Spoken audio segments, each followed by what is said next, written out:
when 2 by-elections took place in Calgary to fill Stephen Harper's seat in Heritage and Jason Kenney's in Midnapore, well, the Conservatives winning those seats was pretty much a sure thing at the time.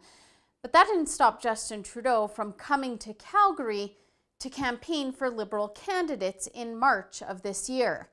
He held a big rally and basically used that platform to knock the Conservatives. The trip raised a lot of questions about expenses incurred while the PM is campaigning. These are costs that should really be taken on by the party rather than the taxpayer, since it's not official business.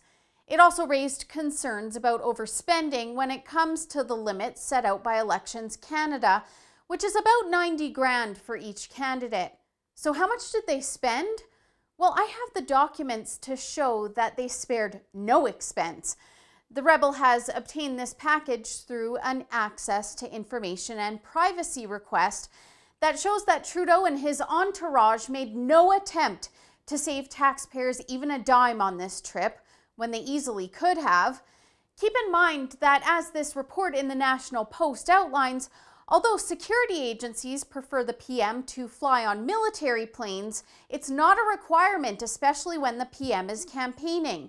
So Trudeau essentially had a choice as to whether to take the $5 grand an hour Challenger jet, where only the price of an economy class flight would have been reimbursed to taxpayers, or take a commercially flown plane paid for by the Liberal Party.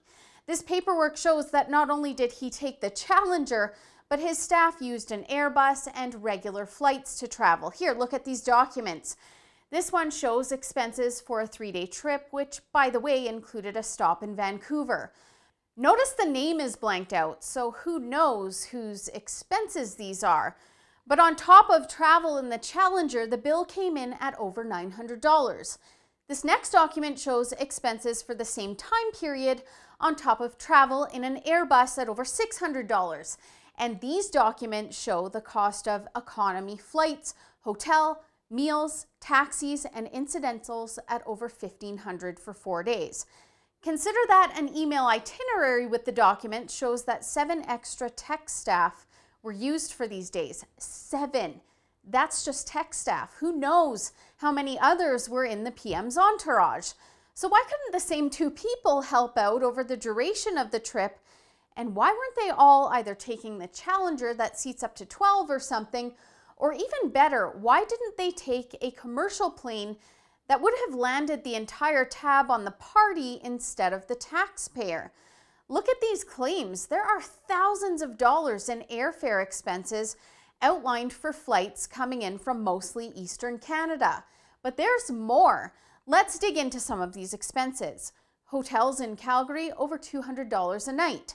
This government staffer also claimed $270 in taxi fares and over $220 for food. That was just in Calgary. Want to know how much they spent on a hotel room for one night in Vancouver? This staffer claimed close to $300. But get this. I also noticed that on 2 separate occasions, February 28th and March 2nd, private meeting spaces were set up.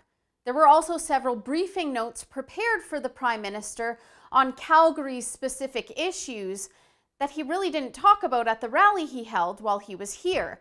I mentioned he used that time to take shots at the Conservatives. These briefing notes are very detailed with key points highlighted, federal stances, and speaking points outlined. It would be really weird if Trudeau didn't use them at all. There were even emails sent back and forth detailing last-minute preparations and staff coming in early to finish these notes up. So does this mean the PM scheduled meetings with officials to talk about key issues while he was here? If he had any official business in the city that day, it could mean that the whole tab he racked up campaigning is on the taxpayer. I guess we'll have to wait until June 30th of next year to find out exactly how much this trip cost us. That's the party's deadline to submit expenses for by-elections. The Liberals say they okayed things with Elections Canada, and their comms director assured everyone that the party would pay for the costs of airfare, hotels, and meals that were incurred due to campaigning. But these expenses have already been reimbursed by taxpayers. These documents show that. We already know the tab for the Airbus and Challenger are on us at $5,000 an hour, so the Liberals likely ran a bill amounting to tens of thousands for that alone. So what's a few more tens of thousands on the taxpayer, right? Spending us into more debt while sparing themselves no expense is the Liberal way, after all.